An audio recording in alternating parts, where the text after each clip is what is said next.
Pharmacists have been on the front lines of the COVID-19 pandemic, and they continue playing a big role in combating it. But how have the longer hours and increased workload been impacting them? To take the pulse of the pharmacy profession, GoodRx recently surveyed nearly 500 pharmacists across the country.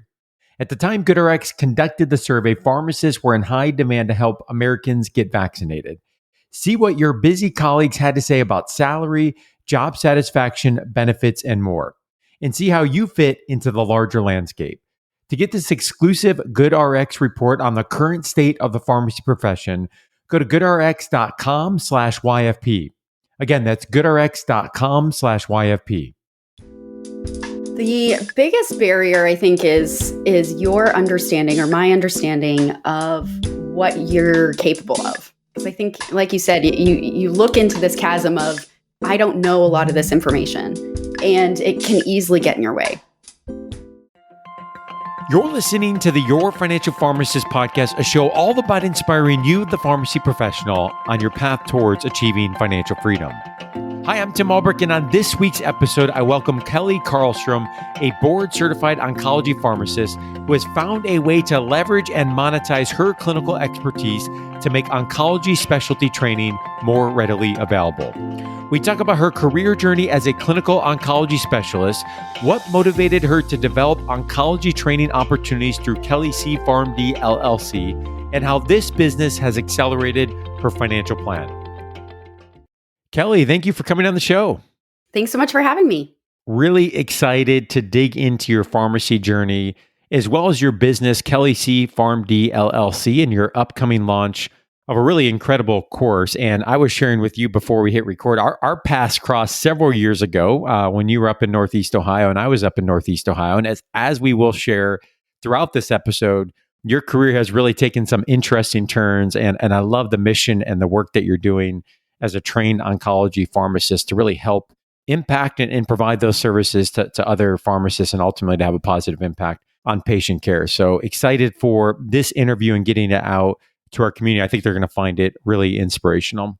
So we have, as those that are listening know, we have featured several pharmacy entrepreneurs on this show as they have shared their business stories, their side hustle stories. And to be clear, the work that we're going to talk about today that Kelley is doing at Kelley C. PharmD is more than what I think of when I hear a side hustle. This really feels more like a main hustle, but our goal nonetheless is the same, and that is to share inspiring stories of pharmacists such as Kelley that have really taken their clinical experience and training, and because of their passion, developed an incredible business and offering that is helping other pharmacists while helping to also accelerate their personal financial goals. So Kelley, start us off by telling us about how you got into pharmacy, where you went to school, and your training and some of the first work that you did after school and in residency.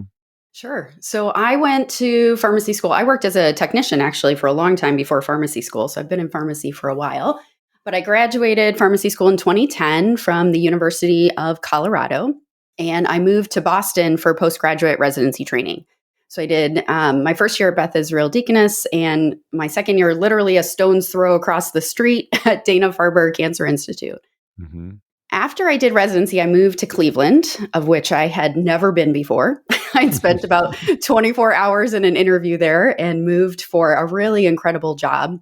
And I was tasked with starting a new pharmacy-led ambulatory service in the bone marrow transplant department. They had really they had very few pharmacists that touched patients in the ambulatory setting, but they were having some issues in bone marrow transplant when the patients were admitted. They were on interacting drugs, their med rec was terrible. So they really wanted to try to capture those patients up front. Mm-hmm. And I loved it. I love the ambulatory setting. I got to chat with patients all day long, and I did that for several years and ended up deciding to broaden my scope a little bit because bone marrow transplant, although I love it, is super niche, rare treatment of rare cancers. Mm-hmm. So I ended up moving to a small community hospital within the same health system. So I went from working with 10 physicians in my niche in bone marrow transplant down to 2 physicians that covered all cancers. Mm-hmm. So really different environment, large academic center down to community center. And I learned a lot there. I learned that this is where the majority of cancer patients are treated in this country, are these small community centers. Hmm. Most of them don't go to these large academic places. And I learned what it was like to be the only pharmacist in this type of setting. So I did everything. I did the clinical work, I did the order verification, the product verification. And I am so thankful still to this day. I had a rock star technician that kept me on task. So it was a great learning experience. So Kelly, you talked about, your time at school in Colorado, made the move cross country to Boston, from Boston to Northeast Ohio, where you're at a large academic medical center regarded as one of the best healthcare institutions really in the world. And then you decide to make a pivot to a smaller community hospital within that same system. I think the question that comes to mind is, why make that pivot, from the large academic medical center where we tend to think about the specialty experiences, the high intensity care types of cases, that's where we're really going to get the most bang for our buck as a specialist and what we've been trained to do. Why make that move? And tell me more about, when you say that you realize many patients are getting their care in the more of the local community setting, not necessarily going to those larger academic health centers. What did that really help you do in terms of form your thoughts around what support pharmacists do or do not get in those roles where they're not at those large institutions? Well, I did realize that just a couple years out of residency, I had hit the top rung of my career ladder. Mm. And I was a little surprised about that. And I guess I shouldn't have been when I kind of understood what the career trajectory was after residency. But I was, doing all the things that we do in clinical specialist roles. I was seeing patients. I was involved in the residency program. I was a director of the PGY2 program. I spoke at conferences. I gave CEs. I did all the things, but I was at that top rung and wanted to expand and see what else was out there, how else I could develop my skills. So that's what moved me to the community practice. And when I got there, I think, what it showed to me, I felt very fortunate because I had, like I mentioned, I was the only pharmacist in the whole hospital, let alone the cancer center, that had any oncology experience. So I felt fortunate that I could rely on my residency training. I could rely on my colleagues that I had connected with and worked with over many years, and I could reach out for help. But as I interacted with other pharmacists at smaller community centers like me, I realized not everybody has those resources. And I thought it would be pretty terrifying. I mean, I was busy throughout the day. There was a lot of questions I didn't know. I don't know why every 5FU pump shows up at 10 a.m. on a Tuesday. It's really busy. It's a fast-paced type of environment. And I was so fortunate that I had resources to tap. And I was just wondering, how do these other pharmacists manage this? Because like I said, there's so many of these cancer centers. And I just wanted to determine how other pharmacists kind of make that successful. And I think we're going to come back in a little bit and dig into more of what I perceive to be the solution that you've developed to, the problem that you observed in terms of pharmacists that are at these smaller institutions, or even perhaps, institutions that may not have access to those pharmacists, and how can we be able to provide those services in a way that might seem a little bit more non-traditional. Kelly, it reminds me, one of the thoughts I had often in my academic roles where it's very common where there's a shared faculty member that's spending time at the college and time at the practice site. And often the funding of those positions may be split between those two institutions. And those practice sites tend to be very robust. They tend to be very innovative. They're training students. But I always left feeling a little bit unsettled of like, how does this scale, or how does this translate when we think about the pharmacist's impact nationally and ultimately what a pharmacist can do to improve patient care? And I think those types of pilot sites, I guess you could call them, are great. Or if I think about here, what we're discussing in terms of, sites that have access to really robust advanced residency training programs and clinical specialists, that's great. But that's a really small percentage overall of the institutions that are out there across the country. And so I think the vision that you have here, and we'll talk more about some of the services that you're deploying to help solve this problem, is really an interesting one. And when I first learned more about it, it was kind of a light bulb moment for me of, wow, like this isn't a really incredible opportunity for, here we're talking about oncology practice, but I could see how this could also translate beyond oncology practice of how do we be able to really extend the expertise of a pharmacist outside of what we might think are the institutions that are able to offer these services or have the resources to do so. Now, before we get into that and talking more about what you've developed with Kelley C PharmD and to really help solve this problem, bring us up to speed with your current positions and the transition you made after that experience at the small community hospital and the work that you've been doing since then. I was pretty happy in my small community role, and I had a recruiter reach out to me through LinkedIn, which is one reason I'm so passionate about advocating for pharmacists to be on LinkedIn, because this is where a lot of job opportunities come from. So I got recruited into a consulting role where I helped a large center get off of their paper chemotherapy orders and into their EMR, which, there still are cancer centers and other centers that are on paper orders. And what surprised me is that I found this love for oncology and technology that I didn't realize I had. It's not the typical path of a clinical specialist to end up on the tech side or the informatics side of things. But what I realized is that we have a lot of bad tech in healthcare. And the reason why we do is because there's not enough clinicians helping inform those products. So I did that for a while, almost 3 years. And when that contract ended, I was looking to stay in the technology space. So I ended up at a healthcare technology startup. So an interesting role for a pharmacist. And it's really great because we're making software products for oncology physicians and patients. And I get to bring my clinical practice experience to help inform those products. And that led you out to San Francisco, correct? It did.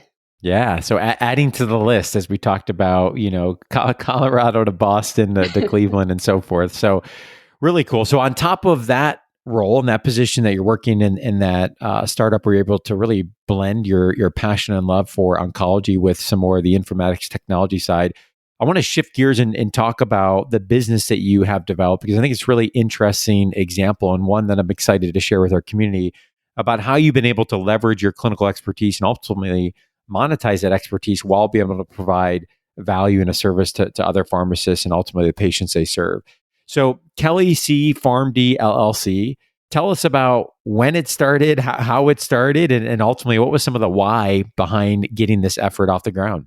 Well, technically it started 2 years ago. That's when I made my LLC, but I had some ideas floating around in my head before that from what we spoke about when I was at the community cancer center, and really just trying to understand who are the pharmacists that work in these settings and what kind of support do they need. And in addition to my experience there, I had a lot of pharmacists reaching out to me on LinkedIn, getting messages every day about, hey, I'm new to oncology, or hey, I'm covering for a maternity leave and I've been thrown in here and I don't know what I'm doing.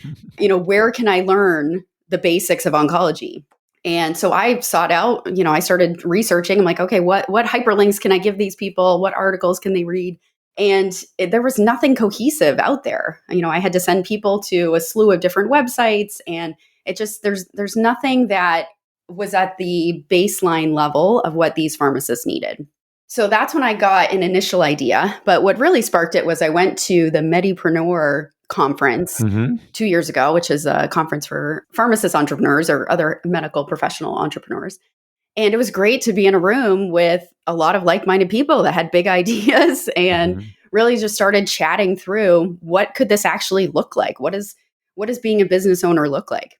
Because of course in pharmacy, we don't get a lot of exposure to that. I think my school had a business elective that I didn't take because I didn't think I needed it.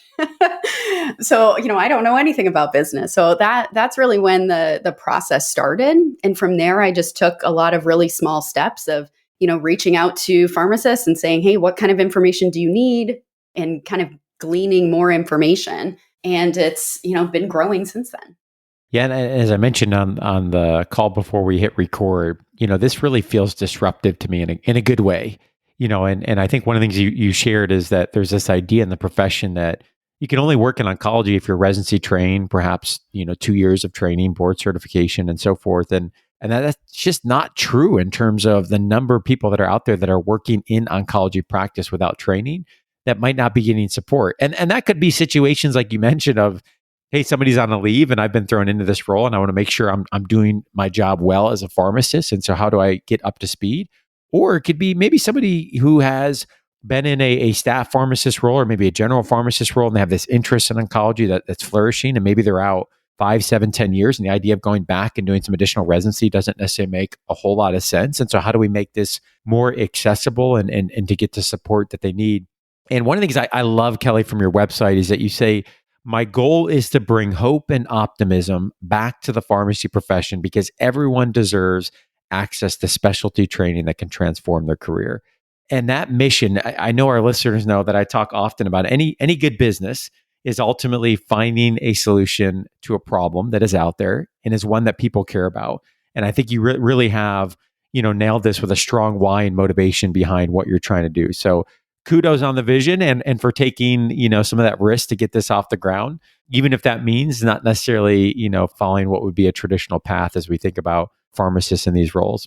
Yeah, let me throw a couple numbers at you, Tim, that kind of explain this. So, yeah, I completely agree with what you said about not everybody can do residency training, and we can't restrict people working in oncology just to those that are residency trained. And the reason for that is we don't have enough pharmacists. Mm-hmm. So there are 71 NCI designated cancer centers, so National Cancer Institute. Mm-hmm. And they're only in 36 states. So there's not even one NCI center in every state. And these are the big urban centers where residents are trained and where clinical specialists typically work. So 71. But there are more than 1,500 cancer centers in the country accredited by the Commission on Cancer. Mm. And that they all dispense chemotherapy. There's probably other centers, infusion centers that dispense chemotherapy that aren't accredited. So we need more pharmacists to work in all of these various settings. Mm-hmm. And there are constantly oncology jobs posted. I talk with recruiters that can't fill oncology jobs. So I know you've talked previously on episodes about, where the profession is going and the shrinking job market, but oncology is not experiencing that. We have a lot of opportunity. Yeah, and I'm glad you said that, Kelley, because I think this is a great example where we often talk about the job market and the trends from a global standpoint, and we really need to get down in the weeds a little bit in that there are certainly sectors of the profession, you're talking about one here, where there's arguably considerable opportunity for growth. And I think that's one of the challenges when we look at general trends, Bureau of Labor Statistics, demand indexes, et cetera, is that we're looking at, the whole pie, and really it can be different stories. We look at different parts of the profession. And as I put on my employer hat for a moment, Kelley, like if I'm a director of pharmacy or chief pharmacy officer, and I have this open position in oncology that I can't fill, I could sit around and perhaps wait for the right time and the right person that has, clinical specialist training, residency training, board certification, et cetera. Or I might have someone in my department who has been a high performer, is a known entity, has an interest in oncology. And if there was more readily available access to resources and training, I could develop that person internally and be able to promote them up into that role. And that's where, when I say I think you're onto something disruptive, I think that's a great example where, there's an opportunity through more readily available training and resources to be able to train up folks within a workforce or to be able to make these positions more readily available. Exactly.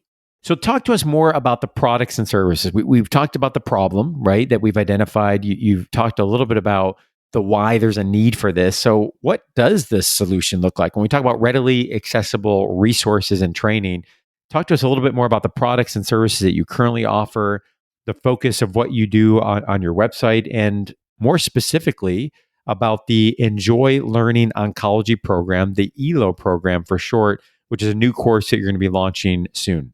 So I see three main paths to learning oncology. There's the do-it-yourself, the DIY path, where you can learn oncology on your own. All the information you need is free on the internet. Mm-hmm. But that's the problem, right? The internet is a vast place, and you can fall down into a lot of rabbit holes, and it takes a lot of time investment upfront to kind of do your own curation of the information. The second piece is the curated content. So what's already been packaged out there, some of the CE programs I put in this bucket, you're kind of given some information. You still have to do it on your own, but it's kind of already been collated for you. And then the third piece is the facilitated training path, which is what I'm going down. And I like to think of this as an Orange Theory analogy.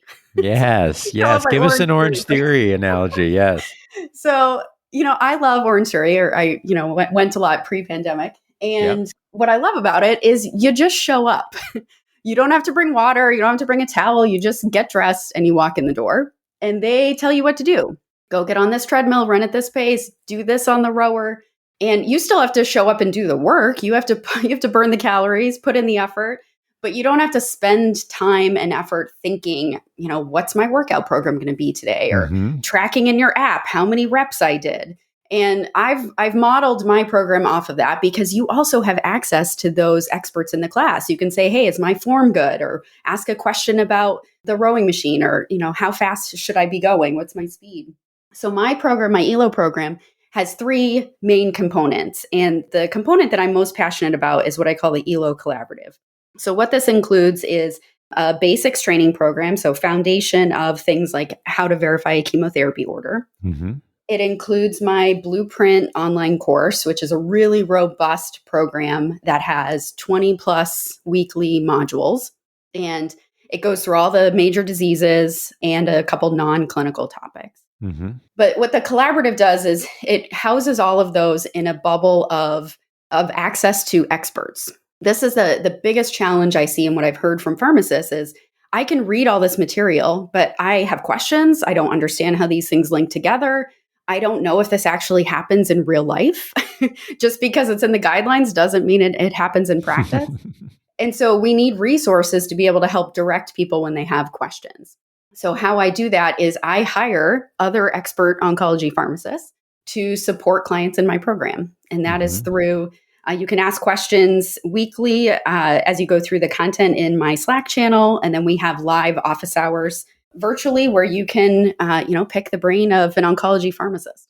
That's awesome. That's really cool. And that feels like, Kelley, to me, as you talk through the three types of training pathways, the DIY, more of a traditional CE type of approach, and then obviously what you're doing here, those things where you've got more of the support, the community aspect, the live office hours and so forth, access to various experts, more up-to-date relevant information. That really feels like the differentiator from that more of a traditional model. Is that accurate? Yes, I Okay. think that's the big piece that people have told me. They have questions and they have nowhere to go to ask them. Mm-hmm. I love your Orange Theory analysis here. And I want to take it a step further because I participated in Orange Theory for a while pre-pandemic. And for all the reasons that you mentioned, I thought it was incredibly impactful. A couple other things that I think resonate here as well as we're talking about the ELO program and what you've developed and would be of interest to other pharmacists that might think about developing something on their own. If you think about the Orange Theory type of model, you book an appointment, you're accountable. And if you don't show up, even though you're paying a monthly fee, if you don't show up, you're going to get charged, right? And, one of the things I love about folks that are monetizing their clinical expertise is that for the user, for the person that's purchasing, there is value and power in someone having skin in the game. Maybe you offer something for free and you get more folks involved. I can tell you from our experiences at YFP and a lot of what we've done, I heard from other pharmacy entrepreneurs, is that there is value in folks that make an investment to pay for something that they then perceive there is a personal return on that investment, and therefore there's a commitment of time and energy to be able to participate in that. So I would encourage folks that are thinking about monetizing clinical expertise and services. Number one, don't be scared to charge for your expertise and your time. And number two, make sure you're not underestimating what your service is worth, because I think we tend to maybe have that approach for some pharmacists that are out there. The other thing I would say to that is, I remember going to some of those workouts and like, you're right. I mean, you don't have to have all the equipment and so forth. You can show up, the workout's ready for you, but you better walk in the door with the mindset of being ready to personally grow, or else your butt is going to get kicked, right, for that day. And I think that's true here. Like when you're going to invest a lot of time in some money in a course that you're making a commitment to develop individually and professionally, like you got to be ready. Like you got to be ready to engage. And I think the accountability you have with other learners and the accountability you have with, live office hours and things like that really helps to facilitate that as well. But I think the mindset going in to a program like this is really important to be able to get everything out of it that you want to. I completely agree. Accountability is really difficult with a long program. Oncology is hard. Like we have a steep learning curve, but our profession is a profession of self-learners. So if anyone can learn oncology, it's any pharmacist. And you just need to show up and put in the time, because at the end of the day, nobody can make you learn or develop new skills. It's really on you. That's right. And, my program is about 8 months long. So this is not a short, do a one-time course and learn all about oncology. I need you to stay committed. So at the time of this episode launching, your course is maybe live or about to be live here really soon. So where can folks go to learn more about not only Kelley C PharmD, but also more specifically about this course, the ELO program? Yeah, you can visit my website at kelleycfarmd.com, and that's Kelley with an EY here. Awesome. Let's transition, Kelley. One of the questions I like to ask folks that are, especially working full time, they've started their own business, whether we want to call it a side hustle. I would argue this is not. It seems more than that, as I mentioned at the beginning. But whatever we want to call it, at the end of the day, I think some of this is about really having a strong vision for what you want to do and the impact that you want to have. And obviously, I can tell this is fulfilling work to you. But I think part of this is also about like you have financial goals, you have a financial plan, and you want to be able to accelerate some of those as well. So how has this business accelerated and impacted your financial plan? So I'm in it for the long game here. So it has not had an impact on my financial plan in the short term. But what my focus when I initially started this was, not being a business owner, not having any experience with business before. I wanted to kind of tiptoe my way in and do a lot of bootstrapping initially. So, for example, I built my own website. Not a skill pharmacist typically have, and I definitely wasn't great at it, but I didn't want to make huge investments up front until I kind of got some feedback and determined if I was on the right path. So, over the past 2 years, I've been getting that incremental information and investing more and more in my business. So what I'm interested in is having this be an integral part of my plan, my financial plan. And what that gives me is flexibility. And at the end of the day, flexibility, in my view, is the end all be all. That gives you opportunity to go whatever path you want to go. If you want to take a different job, if you want to take a different job that maybe pays less, like you don't have that pressure of needing, a full-time income or benefits from a particular job. It gives you a lot more options. Mm-hmm. Absolutely. We've talked about the power of flexibility on the show so many times, as I think that others share your belief on the value and the power that has. Kelley, let me ask you, you mentioned, paraphrasing here, that you weren't a business owner. You see yourself necessarily as a business owner, an entrepreneur. You're a clinically trained specialist. And so here you've got this really cool idea. You think that you have a solution to a problem. But I always say there's a big chasm between like idea and actually having something that's out there, right? And I think this chasm is where a lot of people get overwhelmed, get lost, or perhaps give up. And Seth Godin, one of my favorite authors, talks about this as a concept of being the dip. When we've got a really cool idea, whether it's a project at work, whether it's a business idea, whatever, we get really excited about it. And then we quickly find ourselves in this dip of like, oh crap, like, what do I do next? And what is this really going to take? And like, am I ready to kind of go through this? And what he argues in that book, of which I agree with, is oftentimes we never get on the other side of the chasm or the other side of the dip because we get lost in that period. So for you, you mentioned building your own website, and that's awesome. I noticed that when I was looking at the site the other day. Like, as someone who doesn't necessarily view themselves as an entrepreneur or business person, although I would challenge you a little bit on that, what were some of the big barriers to bridging that gap between idea and actually having something to go? The biggest barrier, I think, is your understanding or my understanding of what you're capable of. Because I think, like you said, you look into this chasm of, I don't know a lot of this information, and it can easily get in your way. So, for example, initially I was sending out an email newsletter with some interesting jobs I found that didn't require residency. And I was manually sending these emails to him. I didn't realize what an email provider was. And so I really started at the baseline of understanding all these skills. But one thing that in my traditional or in my career path that really helped me when I got into my consulting role, I moved from being a full-time employee to being a consultant contractor, which is a much riskier position. You can be let go at any time. And what I learned from that was I was much more project-based. So I had to show up and understand what value I was bringing and what I was delivering at the end of this project. And that's a different mindset than when you're an employee. That's right. So that really shifted me to think, okay, I see a problem. These pharmacists reaching out to me and telling me they have a problem, shouting at me actually. When I finally recognized, okay, somebody's giving me an opportunity here, there's a problem. Then I start thinking about, how can I fix this? What's the deliverable at the end of it? And I just started, walking down that path of asking questions, The resources at the Medipreneur Summit kind of got me kicked off. They gave me a couple other references, and I just started learning on my own. I invested in some coaching and some other programs that really kind of taught me a lot of the nuances, but it's a journey for sure. Like, there is not a destination here. I am learning something every single day. There's lots of great new technology out there to help us, Mhm. depending on what you're offering. So I've really enjoyed flexing those skills that I didn't get to flex before. And I think if folks that are listening that have an idea, really let sink in what you said about it. It is a journey. I don't view this as there's an end point per se, because that there's always a learning that's happening of new tools, new resources. How can this be improved? But one thing you said that really resonates with me, and I've shared on the show before. You said I just started, right? And there were several ways that you just started. Whether it was, eventually you built that website.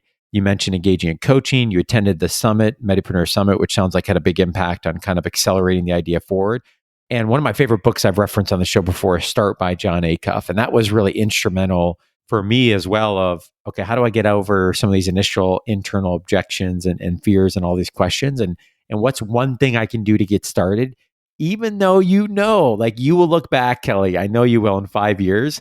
And even though I think you've done an awesome job building your site and what you have, you'll look back and say, wow, like this has come a long way, right? It's grown. And I can't believe that I did this or that, or I can't believe I didn't use an email provider, in the beginning. And that's okay. Like, not letting those things paralyze you, but really just trying to move forward, because at the end of the day, you got a good vision and you've got a problem that needs to be solved. And I think you've certainly got a solution to that. What about time? I sense that many people listening are thinking, Kelley, like, where and how are you finding time to build a website? You're working a full-time position. I'm sure in a startup, environment, that doesn't mean you're, not working a decent amount of hours. So how are you balancing, this with your pharmacy job? How many hours are you spending on the week on the business? Tell us a little bit more about that. Yeah, time balancing is is definitely tricky. So this is my night every night and every weekend is pretty much what I work on this. I think the when I was first developing kind of what program I would want to create or what product I want to create, I had some great advice about not making a product you don't, or not building a business that you don't want to work in. And it sounds kind of intuitive, but when you're initially thinking of, what is the problem and what's the solution, it can easily fall in the trap of making something that fits the solution but doesn't fit your particular lifestyle or goals. Hmm. And so when I was initially making my bigger, robust program with these 20 plus modules, I was thinking, okay, I can make all this, I can do this all myself. I have this knowledge. But then I had an epiphany one day where I was thinking, why would I do this all on my own? Like, I have a full time job. I don't need to do this on my own. So that's when I got into the track of my business where I hire other pharmacists. Yep. Because what I'm realizing now is that there's kind of a mass exodus in oncology pharmacy. A lot of experienced clinicians are leaving patient care and going into non traditional roles, particularly pharma. And I think one reason, it's multifaceted. I think burnout is definitely one part of it. But one reason is that there's not a lot of other opportunities within their role to monetize their knowledge or kind of move above that career ladder. And you can be on an advisory board or a speaker panel for pharma and make a little extra money, but not, those have conflicts of interest. So not everybody can do that. Mm-hmm. You can give a presentation at a conference that they usually pay you for, but then you have to slave over a slide deck. And it's, at the end of the day, your hourly wage is pretty meager.